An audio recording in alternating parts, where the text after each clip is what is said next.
अस्सलाम वालेकुम my dear students, उम्मीद है कि आप सब ठीक होंगे। आज बच्चों हमारा लेक्चर नंबर 4 है, बीकॉम 1 फाइनेंशियल अकाउंटिंग। और चैप्टर बच्चों हमने स्टार्ट किया था adjustments and there effects on final account. आज के लेक्चर के अंदर बच्चों हम एक्सरसाइज नंबर 3 सॉल्व करेंगे। तो बच्चों इस लेक्चर के अंदर कुछ एडजस्टमेंट जो है वो पिछले वाली ही हम दोबारा जो है वो रिपीट करेंगे। इसके अलावा हम जो है वो एक नई एडजस्टमेंट इस क्वेश्चन में करेंगे। तो सबसे पहले बच्चों हम एडजस्टमेंट को रीड कर लेते हैं।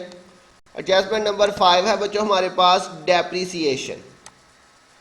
तो डेप्रिसिएशन के बारे में हम बच्चों ऑलरेडी पिछले चैप्टर्स के अंदर भी पढ़ चुके हैं। डेप्रिसिएशन बच्चों क्या होता है?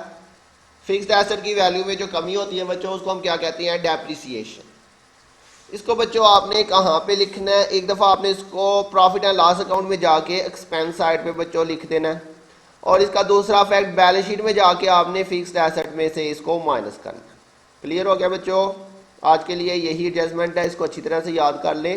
डेप्रिसिएशन एक दफ़ा आपने प्रॉफिट एंड लॉस में बच्चों एक्सपेंस साइड पर लिखनी है, इसको कोई प्लस या माइनस नहीं करना, जस्ट आपने एक्सपेंस साइड पर लिख देना है। और बैलेंस शीट में जाएंगे तो फिक्स्ड एसेट की हेडिंग के अंदर जाके आपने उसको रिलेटेड जो भी एसेट है उसमें से माइनस कर दें। तो ये एडजस्टमेंट अगर आपको याद हो गई है तो अभी हम क्वेश्चन करते हैं। लेकिन इस क्वेश्चन के अंदर बच्चों ये पहले वाली चारों एडजस्टमेंट जो है वो हम दोबारा से जो है वो करेंगे आज इंशाल्लाह। लेकिन बच्चों इसके मैंने नाम चेंज कर दिए हैं, ये मैंने आपको पीछे बताया था इसके डिफरेंट नाम, तो ये नाम आपको याद होने चाहिए, अदरवाइज ये आपका मिक्स हो जाएगा, आपको समझ नहीं आएगी। तो बच्चों ये देखें, मैंने आपको बताया था अक्रूड के ही डिफरेंट नाम बच्चों, outstanding, payable, receivable, unpaid, arrear, owing, due. तो ये बच्चों नाम जो है वो चेंज हो के हमारे पास क्वेश्चन में आएंगे, तो आपको ये सारे नाम याद होने चाहिए। ये सारे अक्रूड के नाम हैं, इन सब को हमने प्लस करना होता है किसी भी चीज़ के साथ आ जाए। और इसी तरह से बच्चों प्रीपेड के ये डिफरेंट नाम है, unexpired, unused, paid in advance, relating to next year. तो इसी तरह से बच्चों अनअर्न्ड के ये डिफरेंट नाम है, received in advance, receive but not yet work. बच्चों ये वर्ड्स आपको अच्छे तरह से याद होना चाहिए कि इनका मतलब क्या है, इनको हमने प्लस करना है, माइनस करना है। ये चीज़ें आपको सारी ज़बानी याद होंगी, देन ही आपको समझ आएगी क्वेश्चन की, अदरवाइज सारा क्वेश्चन जो है वो मिक्स हो जाएगा। अभी एक बच्चे का मैसेज आया था, वो कह रही थी कि एक्सरसाइज नंबर 2 जो है वो मुश्किल है।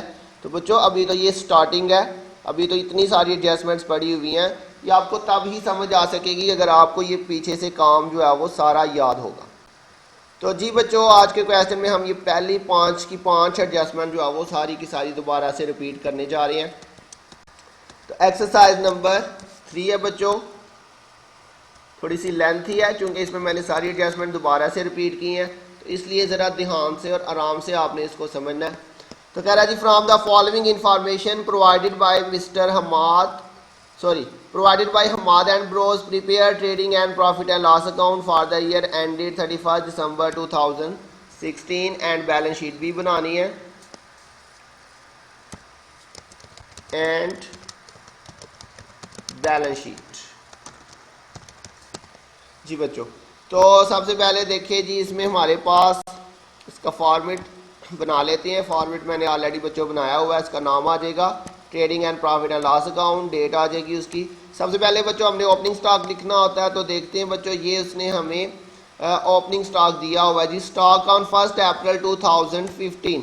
ये बच्चों देखिए जी 31 मार्च 2016 ये हमारी एंडिंग डेट है, तो ये 1 अप्रैल 2015 ये हमारे पास ओपनिंग डेट है। तो इसका मतलब ये हमारे पास ओपनिंग स्टॉक दिया हुआ है 10,000। तो सबसे पहले तो बच्चों हम जाके जो है वो ओपनिंग स्टॉक यहाँ पे रिकॉर्ड करेंगे। 10,000 बच्चों ओपनिंग स्टॉक की वैल्यू है। उसके बाद बच्चों हमने लिखना होता है परचेजेस। परचेजेस की वैल्यू इनर कॉलम में लिखनी होती है अगर उसके साथ रिटर्न हो। तो जी बच्चों ये परचेज है और इसके साथ ये परचेज रिटर्न भी गिवन है, इसलिए हम सबसे पहले परचेजेस को इनर कॉलम में लिखेंगे। 1,50,000 परचेजेस की वैल्यू है और इसमें से आपने बच्चों 5,000 परचेज रिटर्न माइनस करना। 1,50,000 और इसमें से हम क्या करेंगे, लेस परचेजेस रिटर्न। जी बच्चों आप सिंपल खाली रिटर्न भी लिख सकते हैं, लेकिन याद रखना यहाँ पे परचेज रिटर्न हमने लिखना। तो ये माइनस करके आपके पास आ जाएगा बच्चों 1,45,000। इसको बच्चों हमने अंडरलाइन करना है, याद से बच्चों इसको याद रखिएगा। उसके बाद डायरेक्ट एक्सपेंसेस हमने लिखनी है। डायरेक्ट एक्सपेंसेस आपने याद किए होंगे बच्चों, ये आपके पास रॉयल्टी वेजेस। जी बच्चों ये आपके पास जो है ना वो दो डायरेक्ट एक्सपेंसेस आ रही हैं। रॉयल्टी भी हमारा डायरेक्ट एक्सपेंस है, फॉर्मेट में देख लीजिएगा, अगर नहीं लिखा हुआ तो लिख लीजिएगा। रॉयल्टी बच्चों 10,000 है हमारे पास और वेजेज जो है वो 5,000 है। तो इसके अलावा कोई भी डायरेक्ट एक्सपेंस नहीं है, ये दो ही डायरेक्ट एक्सपेंसेस हैं हमारे पास, रॉयल्टी और वेजेस। रॉयल्टी बच्चों 10,000 है और 5,000 जो है वो हमारी वेजेस हैं। इसके अलावा बच्चों इस साइड पे हम सबसे पहले लिखेंगे सेल। सेल की वैल्यू बच्चों उसने हमें गिवन की हुई है 4 लाख और इसके साथ ही सेल रिटर्न भी गिवन है 5,000। तो सेल बच्चों इनर कॉलम में लिखेंगे सबसे पहले 4 लाख, इसमें से लेस करेंगे सेल रिटर्न। 5,000 हमारे पास बच्चों सेल रिटर्न है, ये माइनस किया तो 3,95,000 हमारे पास जो है वो नेट सेल आ जाएगी। इसके बाद बच्चों नेक्स्ट हमने लिखना है जी क्लोजिंग स्टॉक। क्लोजिंग स्टॉक उसने हमें एडजस्टमेंट में दिया हुआ बच्चों 50,000, इसका डबल इफेक्ट होगा। दूसरा इफेक्ट बच्चों बैलेंस शीट में जाके करेंगे। जी बच्चों ट्रेडिंग अकाउंट में हमने सारी चीज़ें लिख ली हैं, एक दफ़ा फिर चेक कर लेते हैं कोई डायरेक्ट एक्सपेंस तो नहीं दिया हुआ बच्चों, नहीं। तो अब इसका टोटल करते हैं, देखते हैं बच्चों कौन सी साइड बढ़िया आ रही है। 3,95,000 और प्लस 50,000, ये हमारे पास क्रेडिट साइड का टोटल आ गया। और इसी तरह से बच्चों डेबिट साइड पे हमें दिया 10,000, 1,45,000, 10,000 और 5,000। तो ये डेबिट साइड है। तो बच्चों क्रेडिट साइड जो है उसी का टोटल हमारे पास ज़्यादा आ रहा है, इसलिए हम दोनों साइड पे यही टोटल लिखेंगे 4,45,000।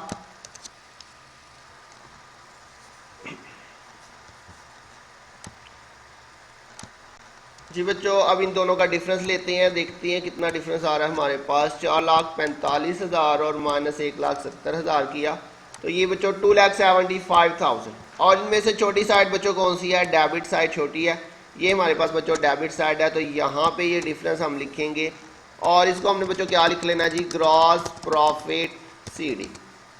इसी को बच्चों आपने इस साइड पे ट्रांसफर कर देना है, ग्रॉस प्रॉफिट BD।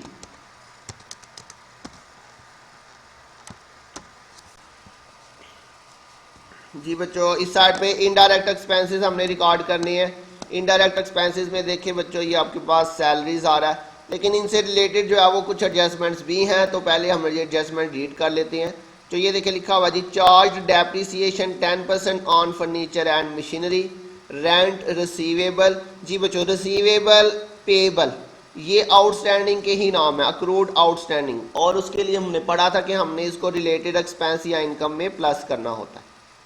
तो इसी तरह से अनयूज स्टेशनरी, ये बच्चों हमारे पास प्रीपेड का नाम है, इसे हमने माइनस करना है। और अनअर्न्ड कमीशन, ये हमारे पास अनअर्न्ड हमने लास्ट लेक्चर में भी किया था इसको। ये दोनों चीज़ें बच्चों ऐड होंगी, रिसीवेबल और पेएबल। और अनयूज अनअर्न्ड ये दोनों जो है वो माइनस हो जाएंगी। तो बच्चों सैलरीज हमारे पास ये एडजस्टमेंट दी हुई है, सैलरी से रिलेटेड है। सैलरीज है 30,000, ये आपके पास आ जाएगा जी सैलरीज। इनर कॉलम में लिखेंगे 30,000। इसके अंदर बच्चों हमने accrued outstanding payable arrear owing due, तो बच्चों ये नाम आपको याद होने चाहिए, इनमें से कुछ भी नाम आ जाए, accrued outstanding payable arrear owing due, आपने इसको क्या करना है, रिलेटेड एक्सपेंस या इनकम में प्लस कर देना। तो ये देखिए बच्चों आपके पास सैलरीज उसने बताया हुआ है सैलरीज पेबल, तो ये आउटस्टैंडिंग का ही नाम है 5,000। इसे क्या करेंगे, हमने इसमें ऐड कर देना है प्लस पेबल। अच्छा बच्चों इसके साथ सैलरी लिखना ज़रूरी नहीं, खाली इतना पेबल भी लिख दें तो काफ़ी है। तो कितनी बच्चों पेबल है हमारे पास, 5,000 हमारे पास सैलरी जो है वो पेबल है। तो टोटल करके ये 35,000 आ जाएगा आपके पास। इसको बच्चों आपने अंडरलाइन ज़रूर करना है। ये बच्चे होमवर्क के अंदर मैंने देखा है इसको अंडरलाइन नहीं करते। जी बच्चों सैलरीज के बाद नेक्स्ट आ रहा है जी इंटरेस्ट। अच्छा बच्चों इसके साथ उसने कुछ मेंशन नहीं किया, इंटरेस्ट के साथ रिसीव पेड, तो फिर कैसे देखेंगे, हमने बात की थी अगर डेबिट साइड पे होंगी ये चीज़ें तो एक्सपेंस में लिख देंगे, और अगर यही चीज़ें क्रेडिट साइड पे आ जाए तो इनकम में लिख देंगे। अब इंटरेस्ट डिस्काउंट ये दोनों डेबिट साइड पे आ रही है, इसका मतलब ये एक्सपेंसिस में लिखे जाएंगे। इंटरेस्ट 3,000 है, डिस्काउंट 2,000 है बच्चों हमारे पास। इंटरेस्ट 3,000 और डिस्काउंट जो है वो बच्चों 2000। इसी तरह से बच्चों नेक्स्ट हमारे पास है जी इंश्योरेंस 20,000, ये भी हमारा इनडायरेक्ट एक्सपेंस है।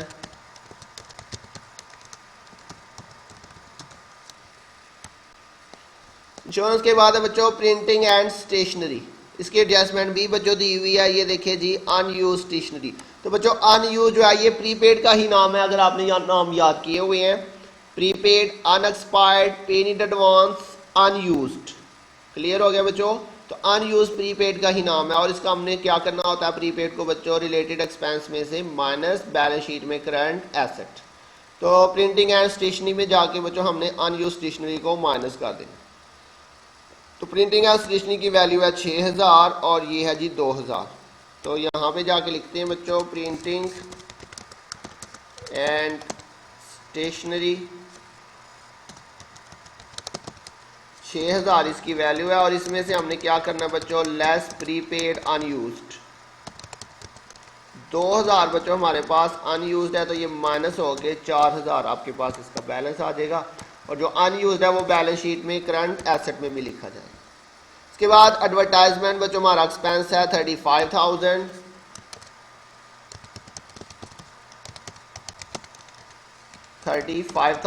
एडवर्टाइजमेंट है हमारे पास।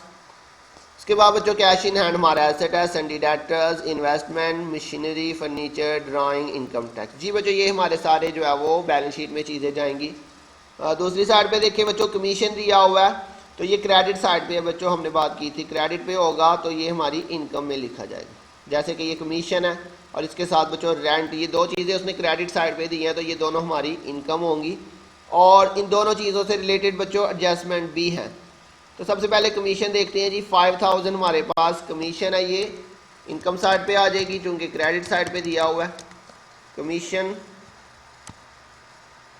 5000 बच्चों हमारे पास कमीशन की वैल्यू इनर कॉलम में लिखेंगे, और इसमें से बच्चों अनअर्न्ड कमीशन लिखा हुआ है, तो अनअर्न्ड को बच्चों हम क्या करते हैं, माइनस करते हैं। 2500 यहाँ पे अनअर्न्ड है, तो लेस करेंगे अनअर्न्ड कमीशन 2500, ये माइनस करके बच्चों बाकी आपके पास 2500 इधर आ जाएगा। इसके साथ ही बच्चों रेंट भी उसने हमें दिया हुआ था क्रेडिट साइड पे, रेंट की वैल्यू है 50,000। इससे रिलेटेड भी बच्चों हमारे पास एडजस्टमेंट गिवन है। रेंट उसने बताया हुआ है रिसीवेबल, तो बच्चों ये भी अक्रूड का ही नाम है, accrued outstanding payable receivable arrear owing due. तो इनको बच्चों हमें क्या करना होता है, प्लस करना होता है रिलेटेड एक्सपेंस या रिलेटेड इनकम के अंदर। तो रिसीवेबल अक्रूड का ही नाम है, इसको हमने रेंट के अंदर प्लस कर देना। इसकी वैल्यू बच्चों हमारे पास है जी 3000, रेंट रिसीवेबल 3000 ऐड करेंगे, 3000 ऐड करके बच्चों ये आपके पास टोटल 53,000 आ जाएगा। तो अंडरलाइन कर देते हैं। तो जी बच्चों ये हमारे पास सारी चीज़ें कंप्लीट हो गई हैं। जी बच्चों इसमें एक एडजस्टमेंट जो हमने अभी करनी है, जो आज हमारे पास न्यू एडजस्टमेंट है, वो क्या है बच्चों, चार्ज डेप्रिसिएशन उसने कहा हुआ 10% फर्नीचर एंड मशीनरी के ऊपर। तो बच्चों डेप्रिसिएशन का मैंने अभी आपको पीछे एडजस्टमेंट में बताया कि हमने क्या ट्रीटमेंट करना है। एक दफ़ा आपने इसको एक्सपेंस में लिखना होगा, यहाँ पे हम लिखेंगे जी डेप्रिसिएशन ऑन, जी बच्चों आप इसको हेडिंग दे के भी ऐसे लिख सकती हैं, depreciation on furniture and machinery. जी बच्चों तो फर्नीचर पे और मशीनरी पे आपने 10% डेप्रिसिएशन लेनी है। तो देखिए बच्चों 10% मशीनरी पे और फर्नीचर पे, फर्नीचर की वैल्यू आपके पास है बच्चों 50,000, तो 50,000 रुपये के ऊपर आपने यहाँ पे डेप्रिसिएशन लेनी है। आप इसकी वर्किंग जो है वो अलहदा से कर सकती हैं। तो डेप्रिसिएशन ऑन फर्नीचर, जी बच्चों वर्किंग आपने अगर करनी है तो आपने अलहदा से करनी है, ताकि यहाँ पे क्वेश्चन के अंदर हमारा जो है वो काम जो है वो साफ़ सुथरा हो। कुछ बच्चे यहाँ पे इनर कॉलम में ही कर देती हैं, वो बहुत ज़्यादा गंदा काम हो जाता है। तो बच्चों वर्किंग करनी है तो आपने सेपरेट से करनी है। तो 50,000 के ऊपर 10% उसने कहा हुआ कि आपने क्या लेनी है, डेप्रिसिएशन। तो इसको बच्चों 10% लेते हैं, तो ये हमारे पास कितना आ जाएगा, 5,000 हमारे पास बच्चों डेप्रिसिएशन आ जाएगी। तो ये आपके पास आ गई जी 5000 डेप्रिसिएशन फर्नीचर के ऊपर। और इसी तरह से बच्चों डेप्रिसिएशन ऑन मशीनरी, मशीनरी पे भी बच्चों 10% लेनी है। मशीनरी की वैल्यू कितनी है आपके पास 1 लाख, 1 लाख के ऊपर बच्चों 10% डेप्रिसिएशन लेते हैं। तो ये आपके पास बच्चों 10,000 जो है वो डेप्रिसिएशन आ जाएगी मशीनरी की। बिल्कुल सिंपल पॉइंट है बच्चों डेप्रिसिएशन का। आपने डेप्रिसिएशन लेनी है, जितने परसेंट दी होगी उसे एक्सपेंस में लिख देना और बैलेंस शीट में जाएंगे तो फिक्स्ड एसेट्स में जाके आपने इसको माइनस कर देना। क्लियर हो गया बच्चों। अब टोटल देखते हैं बच्चों दोनों साइड का। ये हमारे पास बच्चों क्रेडिट साइड है, इसमें हमारे पास आ रहा है 2,75,000 प्लस 2,500 और प्लस 5,300, ये क्रेडिट साइड आ गई। इसी तरह से बच्चों डेबिट साइड पे है 35,000, 3,000, 2,000, 20,000, 4,000, फिर 35,000, 5,000 और 10,000। तो ये बच्चों हमारे पास डेबिट साइड है। तो बच्चों क्रेडिट साइड का ही टोटल ज़्यादा आ रहा है, इसलिए हम दोनों साइड पे बच्चों यही वाली वैल्यू लिखेंगे 3,30,500। और बच्चों अब इनका डिफरेंस लेते हैं, इन दोनों साइड का डिफरेंस लेते हैं। तो हमारे पास 3,30,500 में से माइनस किया 1,14,000, तो ये बच्चों हमारे पास 2,16,500। और कौन सी साइड छोटी है बच्चों डेबिट साइड, ये हमारी डेबिट साइड है, ये छोटी है, तो यहाँ पे डिफरेंस लिखा जाएगा। और ये हमारे पास बच्चों क्या चीज़ आ जाएगी नेट प्रॉफिट। तो नेट प्रॉफिट बच्चों हमने कैलकुलेट कर लिया, इसकी बैलेंस शीट बनाते हैं। बैलेंस शीट के अंदर बच्चों आपने सबसे पहले तो जो है वो करंट एसेट्स साइड पे हेडिंग लिख लेनी है जी करंट एसेट्स। करंट एसेट्स के अंदर सबसे पहले cash in hand, cash at bank लिखा जाएगा। तो ये बच्चों उसने हमें कैश इन हैंड दिया हुआ है 40,000 और कैश एट बैंक उसने नहीं दिया हुआ। तो लिख लेते हैं बच्चों सबसे पहले कैश इन हैंड 40,000,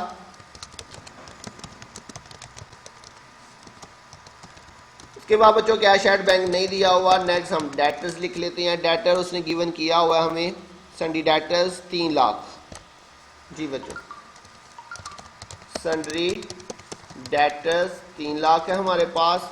इसके अलावा बच्चों यहाँ पे क्लोजिंग स्टॉक लिखा जाएगा।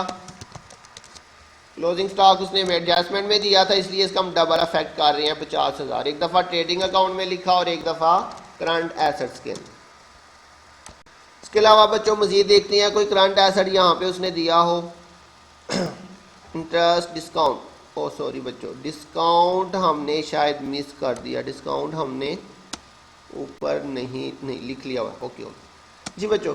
तो करंट एसेट्स के अंदर हमारे पास मजीद discount, insurance, printing, advertisement, cash in hand, investment. जी बच्चों इन्वेस्टमेंट भी हमारा करंट एसेट के अंदर आता है। 50,000 हमारे पास इन्वेस्टमेंट।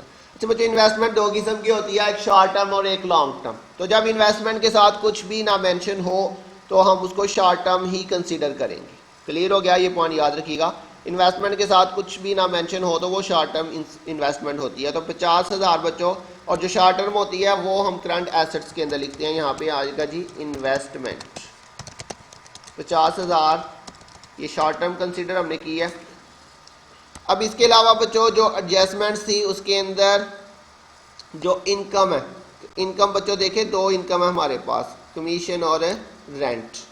तो बच्चों इसमें से हमने बात की थी जो हमारे पास accrued, outstanding, receivable, arrear owing due, कोई भी अक्रूड इनकम होगी वो हमारा करंट एसेट में लिखा जाएगा। तो ये देखिए जी ये रेंट हमारा यहाँ पे इनकम है, तो ये रेंट की एडजस्टमेंट है बच्चों रिसीवेबल। तो ये आउटस्टैंडिंग का ही नाम है, कोई भी आउटस्टैंडिंग इनकम होगी वो करंट एसेट में लिखी जाएगी। ठीक हो गया बच्चों। तो इसलिए रेंट, अच्छा बच्चों ये कैसे पता चलेगा कि ये यहाँ से ये एक्सपेंस है या इनकम है, वो यहाँ से आपको पता चलेगा। ये चूँकि रेंट इनकम है इसलिए ये हमारे पास इनकम है। तो रेंट रिसीवेबल, कोई भी आउटस्टैंडिंग इनकम आ जाए बच्चों कहाँ पे लिखते थे उसको करंट एसेट्स के अंदर। तो ये हमारे पास आ जाएगा जी रेंट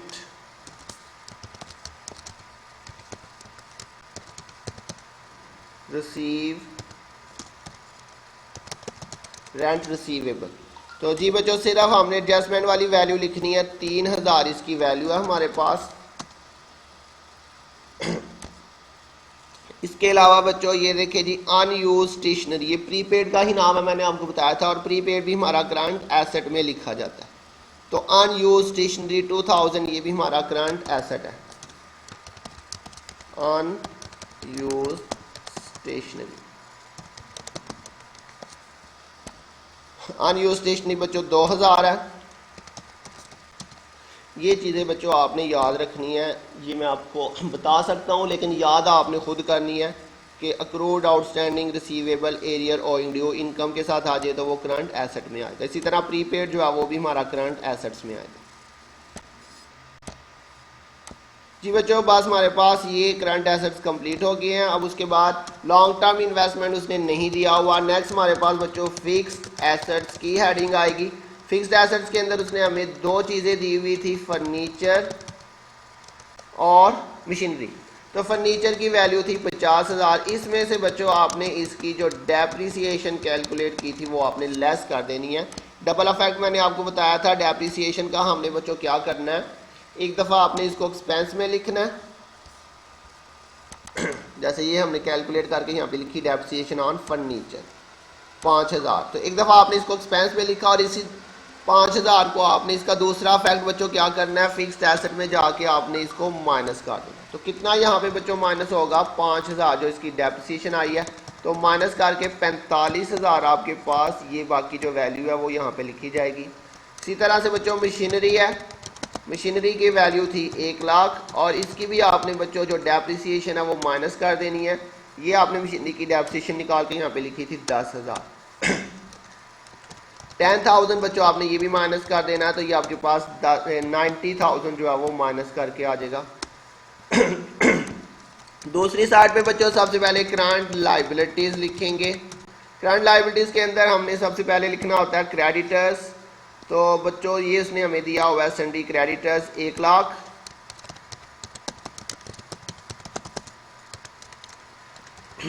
एक लाख हमारे पास सन्डी क्रेडिटर्स है। उसके साथ साथ उसने हमें बैंक ओवरड्राफ्ट भी दिया हुआ है बच्चों। बैंक ओवरड्राफ्ट है हमारे पास 30,000।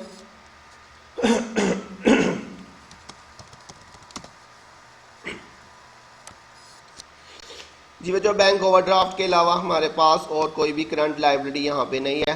एडजस्टमेंट्स के अंदर बच्चों देखते हैं हमारे पास, ये देखिए जी सैलरीज पेएबल, सैलरी हमारा एक्सपेंस है।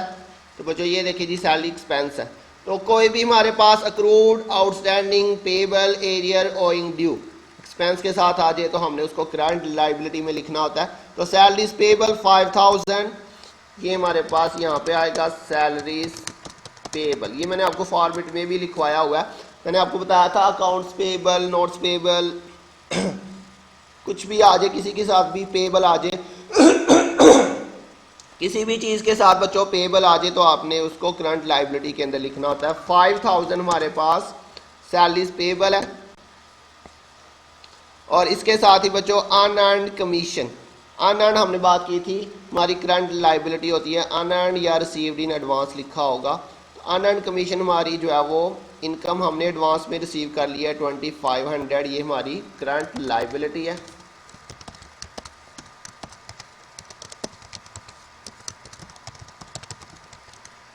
$2,500 अनअर्न्ड कमीशन। जी बच्चों नेक्स्ट हेडिंग हमारे पास आएगी जी लॉन्ग टर्म लायबिलिटी। उसके अंदर हमारे पास बैंक लोन मॉर्टगेज वगैरह आता है। तो ये देखिए जी लोन फ्रॉम बैंक दिया हुआ है उसने हमें 50,000। तो इसलिए हम नेक्स्ट हेडिंग क्या लिख लेते हैं जी लॉन्ग टर्म लायबिलिटी।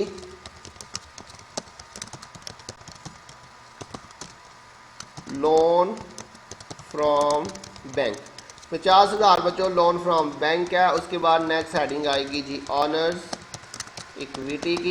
इसके अंदर बच्चों सबसे पहले हमने लिखना है जी कैपिटल। इनर कॉलम में लिखेंगे बच्चों कैपिटल। कैपिटल उसने हमें दिया हुआ बच्चों 2,11,000। तो ये हमारे पास इनर कॉलम के अंदर आ जाएगा जी 2,11,000। इसके अंदर बच्चों हमने ऐड करना होता है नेट प्रॉफिट। नेट प्रॉफिट बच्चों जो हमने अभी ऊपर कैलकुलेट किया 2,16,500, ये आपने इसके अंदर ऐड करना है।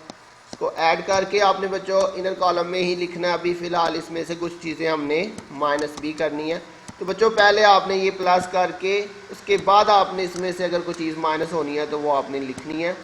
तो ये बच्चों देखिए जी, हमारे पास माइनस होने के लिए दो चीज़ें यहाँ पे गिवन है, ड्राइंग्स और इनकम टैक्स। टोटल मैंने आपको तीन चीज़ें बताई थी, ड्राइंग में से माइनस होती हैं, सॉरी कैपिटल में से ड्राइंग, इंटरेस्ट ऑन ड्राइंग और इनकम टैक्स। तो उनमें से दो चीज़ें हमें बच्चों आज के क्वेश्चन में गिवन है। एक तो ड्राइंग्स है हमारे पास गिवन, ड्राइंग की वैल्यू है 20,000 और इनकम टैक्स 15,000। 20,000 और लेस इनकम टैक्स 15,000। अच्छा बच्चों, एक होता है टैक्सेस, खाली टैक्सेस हो तो वो हमारा एक्सपेंस होता है, प्रॉफिट एंड लॉस में लिखा जाएगा। ये है जी इनकम टैक्स। इनकम टैक्स आपने बच्चों यहाँ पे बैलेंस शीट में माइनस करना है। अब इसको माइनस करके यहाँ पे बच्चों ने लिख लेना है, इसमें से ये दोनों वैल्यूज़ हमने माइनस करनी है। तो ये दोनों वैल्यूज़ बच्चों हमने माइनस कर ली है। अब इसका हम टोटल देखते हैं। तो अगर हमारे पास बच्चों पीछे हमने सारी चीज़ें करेक्ट लिख ली हुई हैं तो हमारे पास दोनों साइड का जो टोटल है वो सेम आना चाहिए। अगर हमने कोई चीज़ मिस कर दी है या प्लस माइनस की कोई गलती पीछे की है तो हमारा आंसर जो है वो सेम नहीं आएगा। तो ये बच्चों हमारे पास आ रहा है जी 5,80,000। इस साइड का भी देखते हैं हमारे पास कितना टोटल आ रहा है बच्चों, 40,000। और ये भी बच्चों 5,80,000 हमारे पास टोटल आ गया। इसका मतलब कि हमने पीछे जो है वो सारी की सारी चीज़ें जो है वो बिल्कुल करेक्ट लिखी हैं, हमने प्लस माइनस भी ठीक तरह से किया है। तो बच्चों आज के क्वेश्चन के अंदर जो नई एडजस्टमेंट थी वो सिर्फ एक ही थी, डेप्रिसिएशन वाली। बाकी सारी एडजस्टमेंट बच्चों वो पुरानी थी। डेप्रिसिएशन को हमने एक दफ़ा एक्सपेंस में लिखना, मैंने आपको बताया, और एक दफ़ा बैलेंस शीट में जाएंगे तो जो एसेट होगा उसमें से आपने उसको माइनस कर देना है। बाकी सारी चीज़ें हमने ऑलरेडी पढ़ी हुई हैं बच्चों, अनअर्न्ड, प्रीपेड और अक्रूड। तो ये सारी चीज़ें हमने ऑलरेडी पढ़ी हुई हैं बच्चों। बहुत अच्छे तरीके से आपने इस क्वेश्चन को हल करना है। और बच्चों अपनी जो है वो वीडियो के नीचे जाके अपनी अटेंडेंस ज़रूर मार्क कीजिएगा। और इसके अलावा बच्चों आज आपने याद रखना है, जो बच्चे अपनी अटेंडेंस के साथ साथ अपना होमवर्क जो है वो सेंड करेंगे, सिर्फ उन्हीं की अटेंडेंस मार्क होगी। सिर्फ जो बच्चे अपनी अटेंडेंस मार्क करेंगे और होमवर्क सेंड नहीं करेंगे उनकी अटेंडेंस मार्क नहीं होगी, वो एब्सेंट ही कंसीडर होंगे। तो आपने बच्चों अपने जो लेक्चर है उसके साथ साथ आपने अपना होमवर्क सेंड करना। और बच्चों मैं आपको बार बार बता रहा हूँ, अपने होमवर्क के ऊपर अपना नाम और क्लास जो है वो ज़रूर मेंशन करें, बड़ा सा करके आपने लिखना है, क्योंकि तमाम पिक्स जो है वो गैलरी में चली जाती हैं और वहाँ से जो है वो आपके ऊपर नाम लिखे होंगे तो मुझे पता चलेगा। अदरवाइज़ जो बच्चे अपना नाम ऊपर मेंशन नहीं करेंगे उनकी अटेंडेंस मार्क नहीं हो सकेगी। तो एट द एंड बच्चों जब कॉलेज ओपन होगा आपने सारे का सारा होमवर्क उसी दिन जो है वो जिस दिन कॉलेज ओपन होगा अपने साथ लेके आना और वो चेक होगा। तो बच्चों आप साथ साथ होमवर्क करेंगे तो आपके लिए ईजी रहेगा। और इस चैप्टर में से बच्चों क्वेश्चन भी मस्ट होता है पेपर में। अगर किसी पॉइंट की बच्चों समझ नहीं आई तो आप बच्चों मुझसे पूछ सकती हैं मैसेज के ऊपर, ग्रुप के अंदर या वैसे। तो अपना ध्यान रखिएगा, इंशाल्लाह बहुत जल्द मिलेंगे नेक्स्ट लेक्चर के साथ। तब तक के लिए अल्लाह हाफिज़।